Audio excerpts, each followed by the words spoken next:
Hello everyone, very warm welcome to in my channel.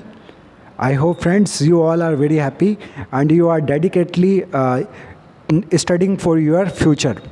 So friends मैं सुनील बिस्ट करा रहा हूँ आपको टीजीटी एसएसटी की तैयारी और अभी तक हम कर चुके हैं टीजीटी थर्ड शिफ्ट के 80 क्वेश्चन जिनको मैंने 4 पार्ट में कराया है 2020 करके। ठीक है, इसमें प्ले लिस्ट में जाके देख लेना। तो अब हम करते हैं इसका लास्ट पार्ट के 20 क्वेश्चन। इस वीडियो को ज़रूर शेयर करना, लाइक करना, कमेंट करना और अपना फीडबैक देना। और इसको फास्ट फॉरवर्ड करके आप देख सकते हो। ये सारी मैंने सीरीज़ करा दी आपको डीएसएसबी की। तो इसमें पहला क्वेश्चन करते हैं। भारतीय संविधान की छठी अनुसूची होती है शेड्यूल। ठीक है, कुछ राज्यों की जनजाति क्षेत्रों के प्रशासन के लिए प्रावधान प्रदान करती है। निम्नलिखित में से किस राज्य का उल्लेख उस अनुसूची में नहीं है? तो इसमें अरुणाचल का जिक्र नहीं है। मेघालय, मिजोरम, असम और त्रिपुरा का इन्होंने इसमें जिक्र करा हुआ है, जबकि अरुणाचल प्रदेश के बारे में इसमें नहीं दिया गया है। ठीक है, छठी अनुसूची। और एसटी क्या होते हैं? Schedule tribe. और भारत में सबसे ज़्यादा एसटी कहाँ पे? आपके एमपी में, मध्य प्रदेश में। विच of the following statement is correct regarding democracy in India? तो इसके तीनों ही पॉइंट सही हैं मेरे दोस्तों। The provisional of democracy in India found its place in government of India act 1909 में पहली बार हमें दिया गया। ठीक है, प्रावधान। India opted for parliamentary form of government, संसदीय व्यवस्था है, ये भी सही है। Village level government in India is based of the Gandhian principle, बिल्कुल सही है, गांधी जी की प्रिंसिपल थे ये। ठीक है, तो तीनों ही पॉइंट इसके सही है। क्वेश्चन नंबर 3 है The Constituent Assembly of India divided its work among different committees for its smooth functioning. Which of the following committee are correctly matched with their respective?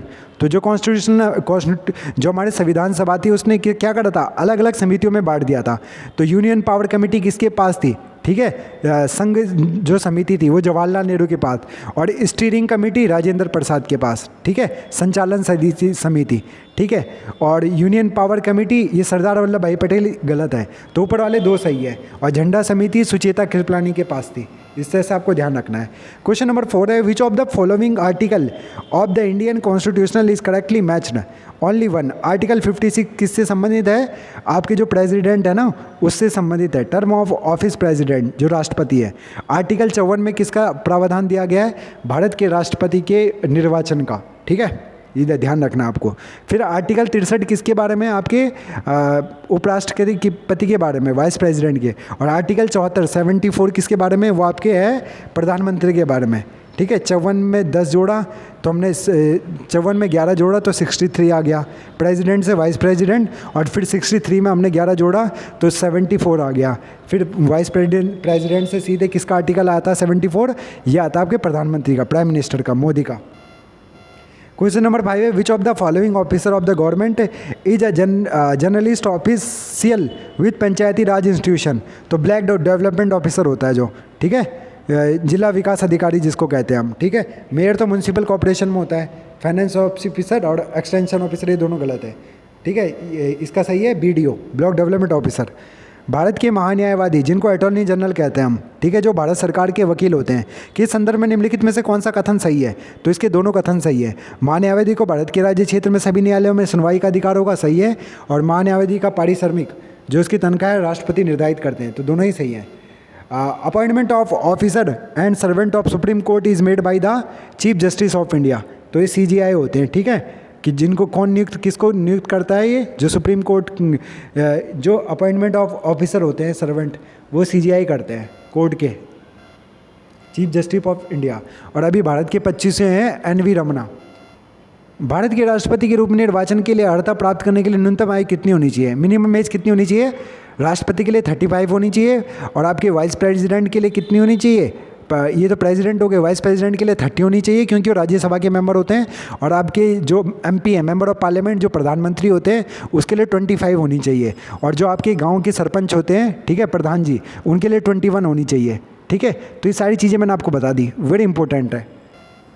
माओवादी पीपल्स वॉर नेपाल में शुरू किया गया था 1996 में। ठीक है, और 1914 में इनका अभी संविधान बना है, सबसे नया संविधान नेपाल का, हमारा पड़ोसी देश है। ठीक है, और नेपाल में कौन सा धर्म सबसे ज़्यादा है? हिंदू धर्म।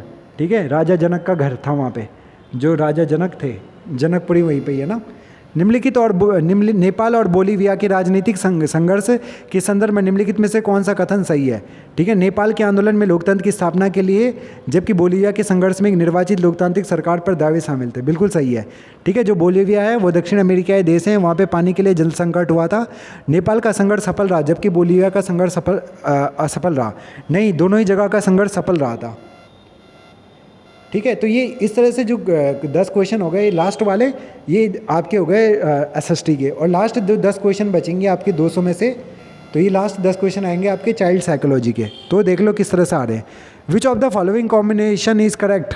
तो इसमें है आपका हायरार्कियल जेंडर। ठीक है, ये वाला सही है। इसको पॉज करके बड़े ध्यान से देखना। ये सारे जो आंसर है ना, डीएसएसबी के आंसर है, बिल्कुल करेक्ट आंसर है ये। डीएसएसबी हमें ये नहीं बताता आंसर की कि हमने कौन सा वाला आंसर करा है, वो अपनी आंसर की जारी करता है। To make the task of assessment easy and more accurate, the expected learning outcome should not be done unmeasurable। ठीक है, अनमेजरेबल आएगा ये। इसको भी देख लेना आप। Which of the following factors need to be considerable while selecting the strategy in social science classes? तो सभी चीज़ों की ज़रूरत होती है, रिसोर्स की, स्टूडेंट की एबिलिटी की, कंटेंट की, ऑब्जेक्टिव की। ठीक है, इसको भी आप पढ़ लेना पॉज करके। क्या है ये? क्लासरूम मैनेजमेंट के बारे में दिया हुआ है, सभी पॉइंट सही हैं। इसको भी आप पढ़ लेना। Upper primary elementary school level, which of the following is not general aim learning social science? ठीक है, तो ये इसमें देख लेना आप, मैं बता देता हूँ इस तरह करके, आप इनको खुद पढ़ लेना रुक कर। क्वेश्चन नंबर 7 देख लो। भारत में भाषा परिवार का निम्नलिखित में से कौन सा संयोजन सही नहीं है? Telugu Indo Aryan. Telugu Indo Aryan में नहीं है, वो इसमें आती है द्रविडियन में। ठीक है, निम्नलिखित में से कौन से वृद्धि या विकास का सिद्धांत नहीं है? वृद्धि और विकास की दर एक समान होती है, गलत है। जो वृद्धि है वो एक स्थिर होती है, जैसे हमारी हाइट है, हड्डियों का आकार है, ये एक सीमा तक बढ़ेंगे। जबकि विकास है हमारा, ये एक लाइफ टाइम प्रोसेस है। Development is a life time process and जो हमारी जो ग्रोथ है, growth is a certain process, एक निश्चित सीमा है उसकी। According to Carl Jung, mental activities take 4 dominant forms, which of the following are those forms? तो सभी सही है, thinking, sensations, intuitions and feeling. Last question कर रहे हैं हम इसका। Is the term used over the year to denote the shift to stop the segregation of childrens with disability for purpose of education? तो इसमें दोनों ही सही है। ठीक है, मेन स्ट्रीम और इंटीग्रेशन, उनका एकीकरण करने के लिए, उनको मुख्य धारा में जोड़ने के लिए। ठीक है, जो दिव्यांग छात्र है।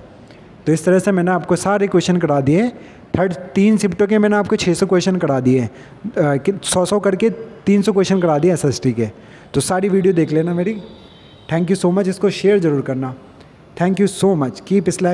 कीप स्माइलिंग इन लाइफ, और अपनी लाइफ में आप पॉजिटिव बने रहना।